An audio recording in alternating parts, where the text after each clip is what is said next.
गाय जो भी बंदा हमारे चैनल पर आ रहा है फटाफट से लाइक और सब्सक्राइब करना ना भूले। धन्यवाद। आज का दिन कुछ अलग था। सभी पक्षी रमज़ान की तैयारियों में जुटे हुए थे। बाजार में बहुत चहल पहल थी। कोई इफ्तार के लिए फल ले रहा था तो कोई सहरी के लिए सेवइयाँ। आमना चिड़िया और उसका बेटा अली बाजार में खड़े थे। तभी अली अपनी माँ से पूछता है, माँ, आज बाजार में इतनी चहल पहल क्यों है? बेटे, कल से रमज़ान का मुबारक महीना शुरू हो रहा है। ये सभी लोग रमज़ान की तैयारियों में जुटे हैं। तो माँ, चलो ना हम भी कुछ खरीदते हैं। बेटे, हमारे पास इतना पैसा नहीं है कि हम ये सारी चीज़ें एक बार में ख़रीद सकें। तो माँ, फिर हम इफ्तार और सहरी में क्या खाएंगे? बेटा, अल्लाह कुछ न कुछ इंतज़ाम तो कर ही देगा। वो दोनों अपने घर चले जाते हैं, मगर अभी भी अली को तसल्ली नहीं मिली थी। वो घर जाकर भी अपनी माँ से बोलता है, माँ, तो फिर आप ऐसा करें कि आप कल रोज़ा ना रखें। आपको तो काम पर भी जाना होता है, आपकी तबीयत बिगड़ सकती है। आमना फिर से वही बात दोहराती है। बेटा, अल्लाह बहुत बड़ा है। वो अपने बंदों को भूखा नहीं सोने देता। वो कुछ ना कुछ इंतज़ाम तो ज़रूर करेगा। चल अब तू सो जा, कल सुबह सहरी में भी तो उठना है। अली उदास मन से सोने चला जाता है। आमिना के घर के बगल में अब्दुल तोते का परिवार रहता था। अब्दुल का लकड़ी का कारखाना था। वो उससे बहुत अच्छी कमाई कर लेता था। अरे सारा बेगम, सहरी की तैयारियां हुई कि नहीं? हाँ जी, बस हो ही गई।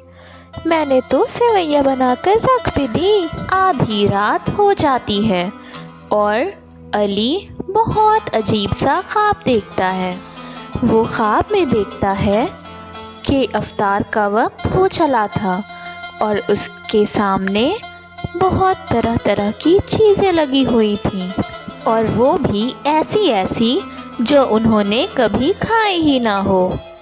अली, बेटा अली, उठ जा। देख, सहरी का वक्त हो गया है। मैंने तो पानी पी लिया, तू भी पानी पीकर नमाज पढ़ने चला जा। वो आंखें खोलता है तो अपनी माँ को सामने खड़ा देखता है। अली पानी पीता है और नमाज के लिए निकल पड़ता है। सुबह हो जाती है। आमना इफ्तार की तलाश में जंगल की ओर निकल पड़ती है। खाना ढूंढते ढूंढते उसे शाम हो जाती है। उसकी तबीयत ख़राब होने लगती है और वो चक्कर खाकर गिर जाती है। पास से ही कालू कौआ गुज़र रहा था। वो उसे ज़मीन पे पड़ा देख उठाकर उसके घर छोड़ आता है।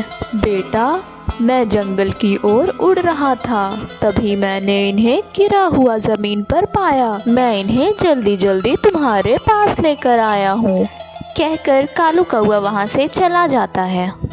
माँ, अज़ान बस होने ही वाली है।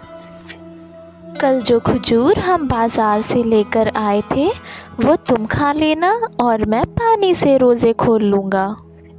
अज़ान बस होने ही वाली थी कि तभी दरवाज़े पर दस्तक होती है। अली जाकर दरवाज़ा खोलता है और देखता है कि अब्दुल और उसकी बीवी खूब सारे इफ्तार लेकर दरवाज़े पर खड़े थे। अरे चाचा, इसकी क्या ज़रूरत थी?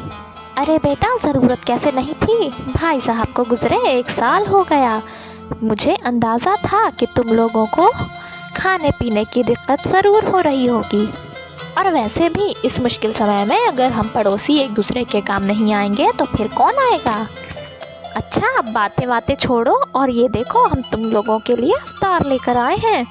इसे अंदर रख लो। और हाँ आमिना भाभी, कल हमारे यहाँ दावत है और आप लोग दोनों को ज़रूर आना है। इतना कहकर वो दोनों चले जाते हैं। आमना अली से कहती है, देखा बेटा, मैंने आपसे कहा था ना, अल्लाह कोई ना कोई ज़रिया ज़रूर बनाता है।